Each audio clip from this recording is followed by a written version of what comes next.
desde el sol de Sevilla. Hi, Nat. Sorry you have to work. I mean, sorry I have to work too, but it's sort of fun. It is, sorry, I didn't put in my headphones. Siren.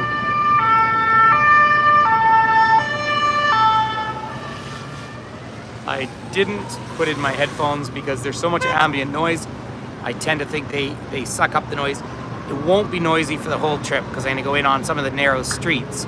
But I wanted to start down here by the Guadalquivir River, the only navigable river here in Spain. So welcome to the spectacular city of Seville. And spectacular is the only word.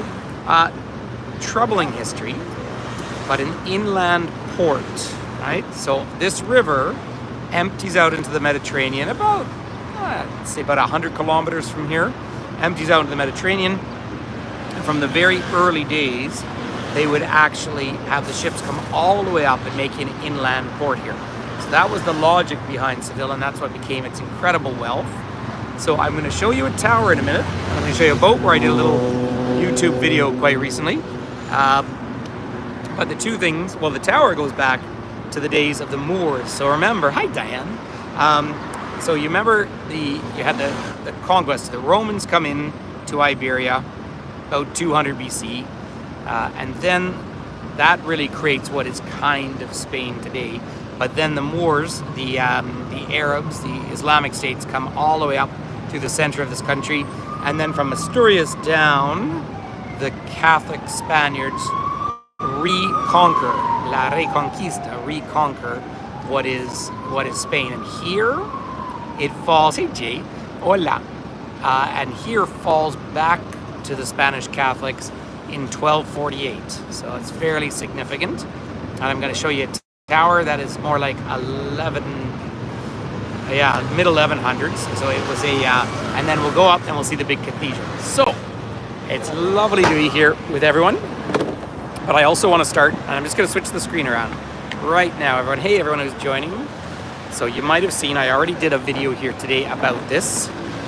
But this is the Neo Victoria, the New Victory. This is obviously a replica of Magellan's ship. So Magellan, who was Portuguese, leaves here. Oh, Karen, are you here? Hi there. Hi, Jolene. Nice to see you. Hi, everyone who's joining in. So they leave here in 1519. Look at the size of the ship. And just now we can talk about the big, deep history, and as you know, I always do. But this was the size of a galleon, of a Spanish galleon. They leave here. Hey, Allie, you're up in Loch Ness. Well, look at this. You could come and do boat tours out here right now. So this is the Guadalquivir, say the only navigable river in Spain. I think it's the second longest one.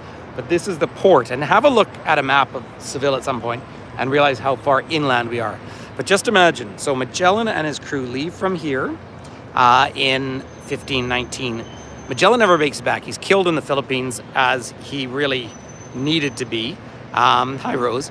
Because, of course, he was trying to kidnap people and all sorts of things. But they did cross through where Punta Arenas is in Chile and actually see where the Atlantic Ocean meets the Pacific Ocean, and then sail all the way up, and they circumnavigate the world coming back here in 1522. But can you imagine being in a ship that size that's only powered by wind? You're trying to collect rainwater, but think of some of those gigantic storms out in the ocean. I mean, just, it is something to let sink in. So we're down here in Andalusia, of course. Seville is beautiful and it's in bloom. In fact, my family walking down here, but the big blue tree, a jacaranda in the distance. So the flowers are coming out. Actually, there's another one right over here too. Lovely, lovely to see. So what I thought I'd do in this little walk, some of you might have joined me a couple of years ago. Last time I was here, I did like 3 tours here, I think. But I just wanted to squeeze one in. But have a look at the Golden Tower. Now this Golden Tower goes back to the 1100s, right? And so it's obviously Moorish or Arabic, right? And they ruled here in the Alcazar. Karen, I'm all good. Hopefully everyone's hearing me just fine otherwise. I intentionally started in a nice open area because In the narrow streets, sometimes it will freeze up. So this Alcazar, well, this is not the Alcazar. This is a tower for controlling the entrance into the port, a guard tower that would have been taken over during the Reconquest. But the Alcazar, one of the things my excellent local guide said this morning, which is really funny. So Casar is actually the old Arabic word for castle, right? So al is basically in Arabic the. So we now say El Alcazar, which means the castle. I love those little fun things like that. And there's the tower, of course, with the Spanish flag on top. Yeah, I'm sorry if the reception is coming and going. The replay will be up there. So now they've got a lot of horse-drawn carriages around this city. I think for better and for worse, given this is, I think, officially the hottest city in Europe. And when I say the hottest city in Europe, last summer they touched 52 degrees Celsius. That's 125 Fahrenheit. Right now, middle of the afternoon, it's 3:20 in the afternoon. It is probably 27 degrees, right around 80. So it's a beautiful, beautiful temperature. But like I say, I intentionally left my headphones out. And once I get across the street, I'm going to wander up towards, of course, both the Alcazar and the world-famous cathedral. I did one little short in the cathedral earlier today. So as soon as the lights change, head over. So modern Spain. Oh, great, Jolene. That's great to hear. But in modern, Jolene was just saying, sorry, I always like to repeat comments and questions because they don't show up in replays. But it's getting good reception. So if you're getting poor reception, unfortunately, it's probably internet at your end. But it is a bummer when that happens. So this place is just bursting at the seams. It is so busy. Now, say the last time I was here was 2 years ago, post-pandemic, and you could walk around and enjoy everything. And it's still fun, but we hiked up to the tower, the famous old, what was a minaret at the time that this was a Muslim city. And it was almost a waste of time to do it, I have to say. And I don't like saying that, but it was just so crazy busy. It was just, it took about 12 minutes just because everyone was packed in. You walk on the top and come back down. But they're looking across, oh, there we go, across the street. But there's another jacaranda tree coming out, and there's gorgeous palm trees. So this is much hotter than the coast. Tomorrow, I'm heading down to Gibraltar. Many of you will know that I've done lots of tours in Gibraltar in the past. I've got a pretty packed schedule tomorrow, so if I do anything, it'll probably be a short Facebook Live or something. But right now, if it's 27 Celsius here, it's 15 or 16 down in Gibraltar. That's the difference. By the way, you can get tickets here for a flamenco show. My group went to a flamenco show last night. And at least one of the ladies in my group fell in love 100 times over. That's a different story now. We're lucky we don't have a smell element to our trip at the moment, because this is where all the horse-drawn carriages are coming up and down the streets here. I'm not sure about them, to be honest, because this place gets so hot. But it is, when we talk about the food side, this is one of the great tapas cities. So you'll see it says tapas y raciones. So tapas are those little shared plate. Raciones is a little bit bigger version. And so in the afternoon, they really, really do have the siesta culture here. And that's because it does get so hot. So people work in the morning, and then they take a good few hours. And literally, aside from now in the historic center, because it's so touristy, things don't necessarily close. But otherwise, they do close up, and everyone takes a rest. And snow velvet, that's right, Rose. And then everyone goes back to work in the evening. So it is a totally different schedule. I do know people down in Andalusia call themselves cat people because they tend to go out at night as well.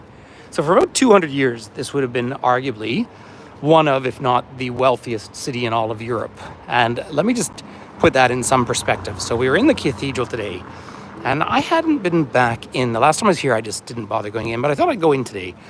And of course, these giant altars that are just dripping in gold, and gold that came out of principally the Americas, and also presumably the Philippines. And keep in mind, if you're connected with the Philippines, that was King Philip, right? So, so you basically have Philips and Carloses and all the kings of Spain. And then Isabella the Catholic, one of the most powerful women in human history. She was the one who expelled all the Jews and Muslims in 1492. So it's not that she necessarily earned my respect, but an interesting bit of history there. But inside the massive cathedral, I Googled it, and they figure there are 40,000 kilos or 88,000 pounds of gold in that cathedral. Can you possibly imagine? And of course, not only would the extraction of that gold have been incredibly decimating to the populations it came from, it also came over here with all the silver from Potosi, which is now southern Bolivia, was the highest city in the world. But that's why you have this, of course, gorgeous architecture as well. But, big, long conversation. So I'm just going to get safely across the street here, which is always a fun challenge. Actually, people are very polite driving in Spain these days. I have driven actually over most of this country, so I do find it relatively easy. And of course, we're down in the world of the little scooters and that sort of thing. But let's make our way around already. You ready for some incredible famous views? Let me just get around this little garden here, and we'll start to be in what we consider, of course, the heart and soul. We're in the medieval city now, so little winding streets. And I do focus on the medieval city. I won't be doing a tour in that area of the more modern city, but 1929 they had a World's Fair here and rebuilt much of Seville. It's another really good story, but I just haven't focused on that in this trip. But you'll see that tower way up in the distance there. She moves around on top. Here's these trams, nice tram system. But the tower, no, Diane, in fact, sorry, Diane just said can't comprehend that amount of gold. So I did a quick math on it, just shy of about $3 billion. Yet we pay an entrance fee to go in that cathedral. That is the largest Gothic cathedral on planet Earth. And then you've got government buildings out here. And then you have right down here the Alcázar, the old Moorish fortress, which again was reconquered in 1248. So cut across the bike path. Oh, they're doing Segway tours now. Those have kind of fallen apart at home. Too many people fall off them. But the cathedral is so over the top. It's hello there, Cheryl. It's so over the top, the amount of wealth in there. But what's the other famous feature of this cathedral? It's because it is theoretically the final resting spot of, indeed, Christopher Columbus. Now, why do we say theoretically? There's a big debated principle. And seriously debated because he was buried in Santo Domingo in the Dominican Republic for 200 years. When that fell and the Spanish lost control of it, they move him theoretically over to Cuba. And then after the Spanish-American War, they pull him out and move him up here. So he was the last monument to be built inside this cathedral. I mean, the cathedral is just so over the top. It's obviously truly buttressed. I mean, it's the largest Gothic cathedral in the world, finished in 1519. So very early. That's really the wealth starts to come out of the Americas as early as 1593 when Columbus comes back from his first journey. So if you enjoyed our virtual trip the other day in Segovia, that's really where the queens and kings were, but this is the port that they would have sailed up to because they could protect it. And I mentioned that as well. I just come back and finish about Christopher Columbus. There's some suggestion that the body, hey Jesus, nice to see you here. Yes, indeed, bad thoughts of Columbus. Yeah, I have many bad thoughts of Columbus. But when there's a chance that the body that's buried in there is actually his brother. And that's because they found a tomb in the cathedral in Santo Domingo, Dominican Republic, that has his name on it. So they did some DNA testing a couple of years ago, and they're still inconclusive. But yes, you'll see the Moorish domes on these cathedrals. But yes, so right here in this part of the world, despite the fact that Seville is not just mine, and for many people, it's their favorite city to travel to in Spain, and everything is 100% full. And it's safe and friendly, although apparently a really serious problem with pickpockets at the moment. But aside from that, Seville is just gorgeous, but the history is weighty. And as I've been talking about on the bus, you talk about the extraction of wealth, well, no other word for it, but genocide in the Americas that came on the back. And Columbus himself, from all accounts, was not a nice guy, really at all. He declared himself emperor of what they called the New World. And even, I mentioned this before, but he sailed west and landed in Hispaniola, Dominican Republic and Haiti, and then they call it the West Indies. Well, it should have been the East Indies if you're sailing west. And within 3 journeys, they know that they're not in India, and yet some people today, 500 years later, still call indigenous people in North America Indians, right? And hi there, hey, nice to see you here. So there is the famous Fortress de Alcázar. And remember, when you see the Z in Spanish, it's an S sound, so that's kind of significant. And there's, of course, the statue to the Immaculate Conception, which I wonder if we'd believe that today. another conversation for another day. But here is this old... Now, what the Moors did so well in their construction is they always created these big gardened areas and lots of leafy trees. And so it's a very green city, and it's a green city because it gets so hot. Now, you have oranges literally falling off the trees. I've seen a few, they're obviously just coming out. And this morning, for breakfast, I just had 2 glasses of truly fresh squeezed orange juice. So that's pretty nice. Now, tourism's wonderful. I earn my living in tourism as well. But the crowds are just something else. In fact, hi Ronnie, nice to see you. We had booked, of course, I had tickets and things booked for all these visits months ago. And thank goodness, because they're sold out. Like, you couldn't have gone in today. So that tower up there, so I'm beside the largest Gothic cathedral in the world. Sorry, I just got a notification on my screen. The largest Gothic cathedral in the world, but the tower is actually 1198. And that is a Moorish tower, so that was a minaret, which would have been, of course, for the call to prayer. And then 1248, this falls back to the Reconquista. But you have, if you go way back in history, obviously, Celtic migrations in here. There were even Greeks, apparently, which is an interesting one. The Vikings even came here. And remember, everybody on the tour today was really surprised. But the Vikings actually all came here because they went right around from Normandy, the Normans, and they actually conquered Sardinia and went as far as Albania, if you remember one of my other tours. So the fact they came here is because, of course, Vikings had flat-bottom boats and they could come up shallow rivers. But look at that tower. I mean, that is about as famous an image. It is the image of Seville. So isn't it just remarkable to see? Please do, by the way, remember, I always feel like I need to remind people to like the tour and share it. It's very helpful to try and get subscribers. We're only, say, a couple of million away from sustainability. So we did tour, and the tour this morning was just excellent. I always find the guides here are great. But I did walk up the tower, and I've walked up there before, but years ago. There's buttressing, of course, which you see with Gothic architecture. And the buttressing, of course, allows for the big windows without having to deal with the weight of the stone. But you'll see that you actually have Arabic brick in here, and then you have the stone, which is much more typical of Gothic construction.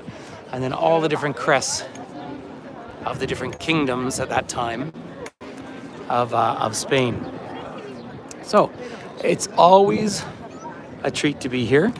We had lunch down this street today. 2 drinks and 4 tapas plates for 20 euros in a very touristy area. So that was good value for money. And the tapas is lovely. And like I said, the heat right now is about perfect, actually. But imagine this in a couple of months. And this is what I was chatting with a guy from Colombia, and he said, oh, wait a month. Yeah, look at the building. See the curve in the arch? You immediately recognize Moorish architecture. Now, if you're unfamiliar with Islam, and it's not that I want to try and be the person who speaks to Islam, but you're not allowed to paint or show images of God, or Muhammad. And so that's why this great tradition of very stylized, beautiful art has come up in their world. And a lot of it is, of course, incorporated or reincorporated into the Spanish world.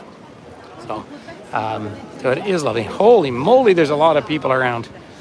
But fun. So, going to start to head up. Hi, Cindy. In 1715, Spanish ships filled with silver and gold sunk off the coast of Florida in a hurricane. Thank you, Cindy, for mentioning that. So Cindy's just talking about 1715. So if you don't mind me talking a little bit about that, the wealth that came out, and I do have a video here on YouTube about Portobello, and that was Portobello and Cartagena. was where all that wealth came out. Portobello's in Panama today. They would sail up to Havana and then across to Spain, first to Cadiz, and Cadiz was burned by Sir Francis Drake, right? And that's why this became even more the most important port. So, but coming back to all of that, that wealth came from Potosi, which was for many years the highest city in the world. I've been in that mine several times in my life. And that's now Bolivia, but it was all the Viceroyalty of Peru. That money that came in and is just, I mean, the entire inside of this cathedral is festooned with that wealth. But both the British and the French legalized piracy to chase over the money that the Spanish, the first real superpower, were pulling out of there. And when I say that, they were called buccaneers. You might have heard that term before. These tourists are all French, by the way. But the buccaneers were off an island off of what is today Haiti, and they were preparing a beef kind of like beef jerky to preserve it. That's what they made for food. That's what they ate, boucan. So that's where the buccaneer term comes from. And the English capital becomes very specifically Port Royal, which is just near Kingston, Jamaica now. That was the island that the English took over, and that was to chase down and go after that wealth. And so many of the ships, and of course you had for about 250 years, and that same 274 years was the Atlantic slave trade. Many of the pirates were involved in that as well. So, I mean, like every crime against humanity is somehow associated with the conquest. Well, not everyone, but of course the birth of so many of those crimes. In the shop, you have all the bulls, of course. They still have bull fights here and a bull ring. So yes, a lot of that history. And when you talk about finding one of those coins, Rose, I was in a restaurant, a fast food restaurant in Key West, Florida one time, and a guy around his neck had one of the old coins from South America. Now I own two of them that I purchased in Bolivia, so I own two of them. And I said to him, "Do you know what you're wearing?" He's like, "Yeah, I think it's one of them Spanish coins," he says to me. I'm like, "Yeah, that coin changed the world." And he had found it while fishing under a starfish.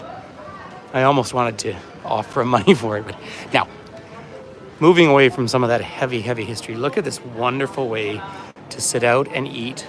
So 3:30 in the afternoon now, and this is about when people are eating. Oh, they're having paella right there. Although Seville is very tapas oriented, but aren't these streets, and it gets so hot here. Look at the shade that they actually put up over the streets. And one of the jokes that they make locally about themselves, which is a good joke, as they say, because they don't get a ton of rain here at all. It's a very dry place. If they get any rain, they say, "Oh, we can't go out. It's dangerous." That's how mild the climate is. But look at this.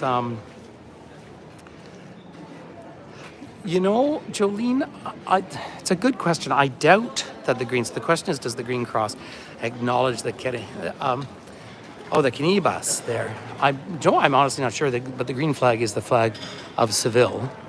I'd have to look that up to see the origin of that flag. That's cool. There's a modern gym here as well, box fit.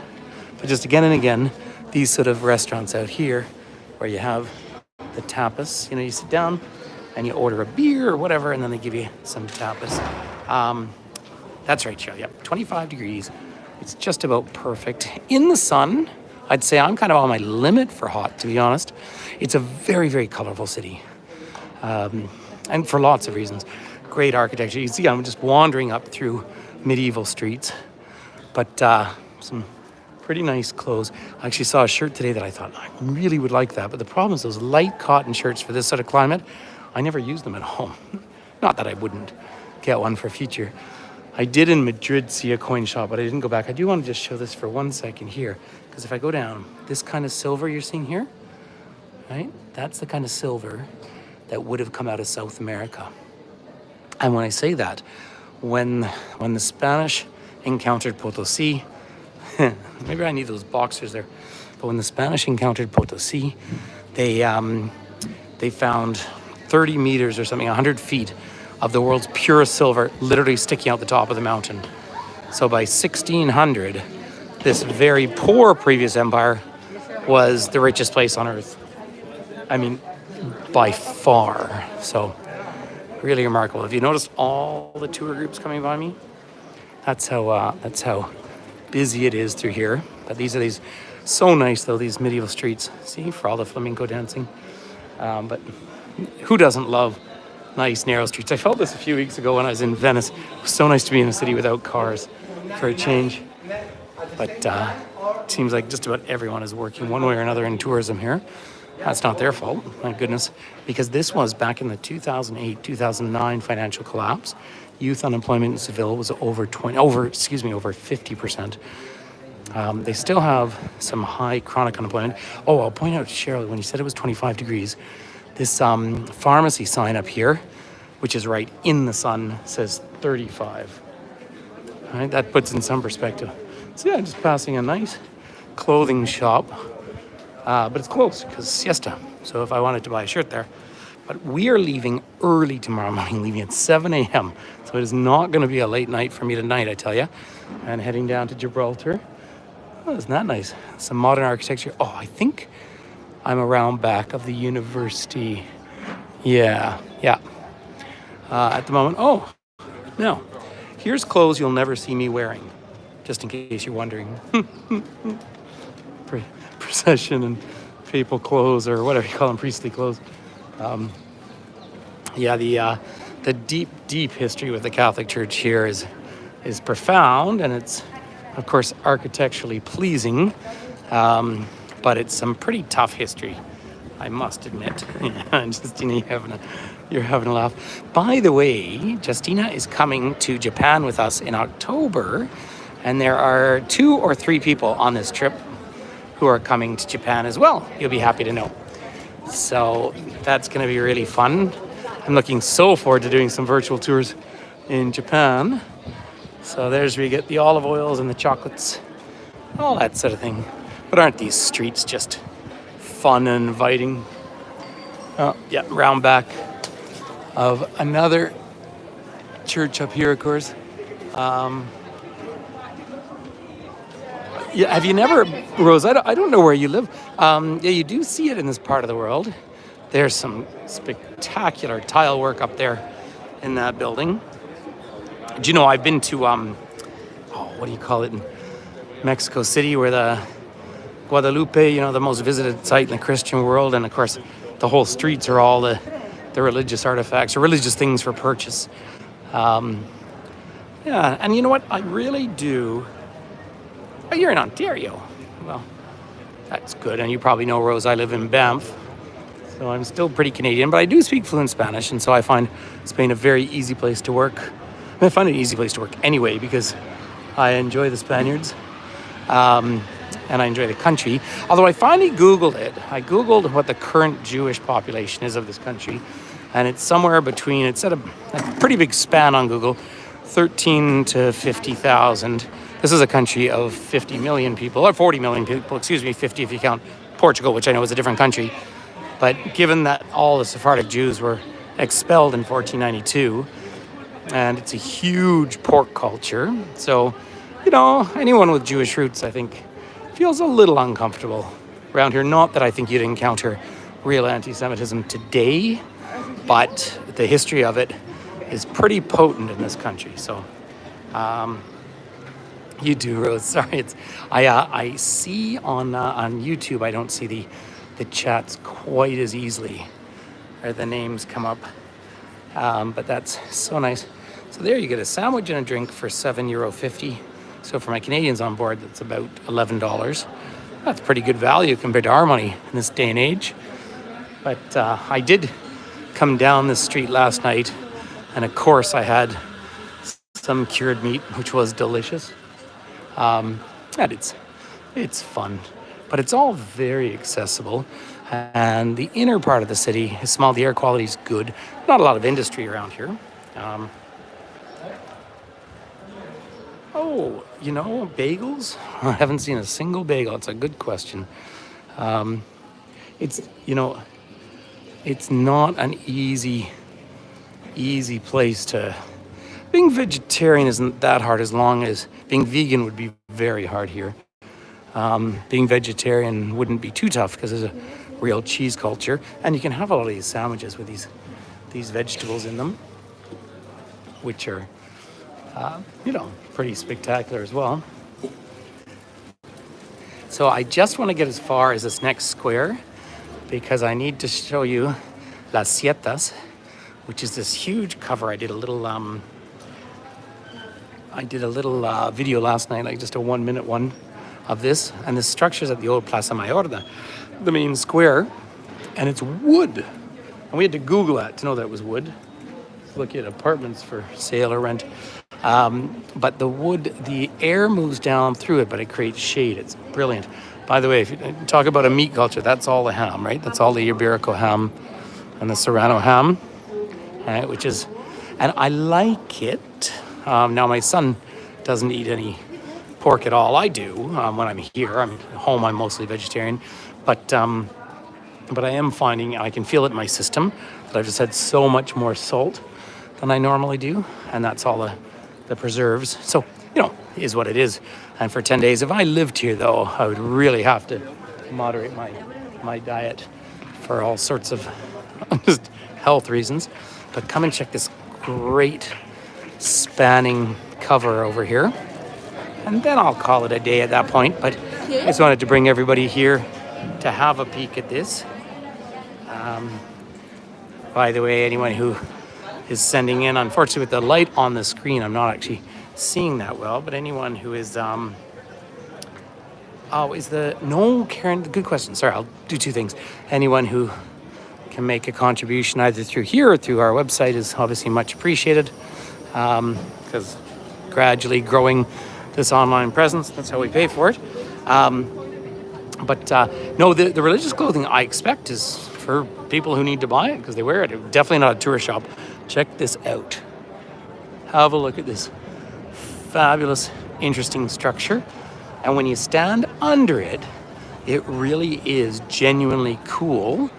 Because again, nice breeze out here, but it's driving the air down. Last night, lights were coming on. And it does feel, it's like degrees cooler. Beautiful fountain here. And by the way, to my friends and colleagues at Eat and Walk About, and they're the ones that I got to use as the agent for booking the hotels. We're staying right here at the Aba de Sevilla. It's got a rooftop terrace up there, so it's couldn't be more central. It's really fun because last 2 times I've stayed here, I've stayed kind of out. So the square is La Encarnacion, but still pretty spectacular. I was looking for my glasses to try and read the chat. Oh, there they are. Hi, Sean. So I didn't even. So there, Sean is here saying hi, Harriet. By the way, ladies and gentlemen, we have a famous person here. We have Harriet from Uganda, who is a guide in Uganda. And you see how we're all connected internationally? It was Harriet who taught me how to use YouTube. So thank you, Harriet.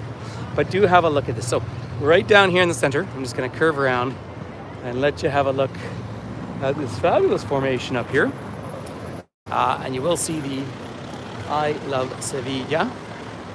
So for those of you who are interested with Eat and Walk About, which is of course Sean, they're very, very busy, but we'll probably put on a Portugal Galicia tour maybe for next year. And also people keep asking me for Morocco. So just a few things. And of course I have to put on, I work with a company in Ireland. I'll have to put on an Irish tour next year again because this one that I'm doing in June is totally full. So it all fills up pretty soon. But I will stay, of course, home for July and August in the Rockies because you know what? I miss home too. But it's so nice. It's been exactly 2 years since I was last here in Spain. The custom tour that we put together on this one is, the pace is just a little bit more civilized, I think. So often in 10 or 12 days, you just race around. But we came down yesterday from Madrid on the train, 2 hours and 43 minutes. And one of the things I like to mention about travel in Spain is sometimes people have this image of Spain being kind of, I don't know, that old image of Latino thing, kind of chaotic. It is so organized and punctual. And the staff are just helpful. Look at this lovely blossoming tree here. So there we are, ladies and gentlemen. And really, lovely, fit people. So it's just great fun. Hi from Russia. Hey, So it's nice to see everyone. So listen, ladies and gentlemen, thank you for your time. I have to go because I have to meet people right now in 10 minutes. So I just wanted to say thank you. I wanted to make sure to at least put on one little visit to Seville while I was here. And I did a little visit this morning at Magellan ship. So you're very welcome, Harriet. Please feel free to share any of my videos because it would be lovely to just get. You're very welcome, everyone. So listen, and thanks. Thank you for the support. I know it often comes in afterwards through my website, tumi.travel, but that's all good. So there we are with this great formation. So paz y amor desde Sevilla en España, en España. Yo puedo hacer un tour en español y ellos se dan cuenta inmediatamente que soy más sudamericano que español. So my accent is very South American. It's not Mexican either, right? So I lived in Chile and Peru, but you know, I understand 98%, there's a few little words and stuff. And they understand me about 98% too. So that's a win-win. Peace and love, ladies and gentlemen. Yeah, Cindy on my page if you're happy to. You just go to Tumi Travel Donations, whatever works. You can always do it through here, but that's just nice. And I genuinely, like, obviously I'm nowhere near making a living doing all this virtual stuff, but it helps me pay for my, generally helps me pay for all my web help and that sort of thing. That's why I do that, because that actually costs me. So I'm going to hang out with Sean. Sean and I will do a tour together. We should do two, one on yours, one on mine. But yeah, different accents. But yeah, it helps me pay for all my web stuff and everything, which is what I really use it for. Although lately it's been going mostly to donations for different things around the world because the world's a pretty sad place at the moment. So there we are. All right, I'm enjoying the tapas, I promise. All right, everyone. All the very best. I'll just leave you with a better image than me. And we'll have a look up there. All right. Yo quiero Sevilla. Hasta pronto a todos. Nos vemos mañana quizás en Gibraltar, en el Reino Unido. Maybe tomorrow in Gibraltar. See ya.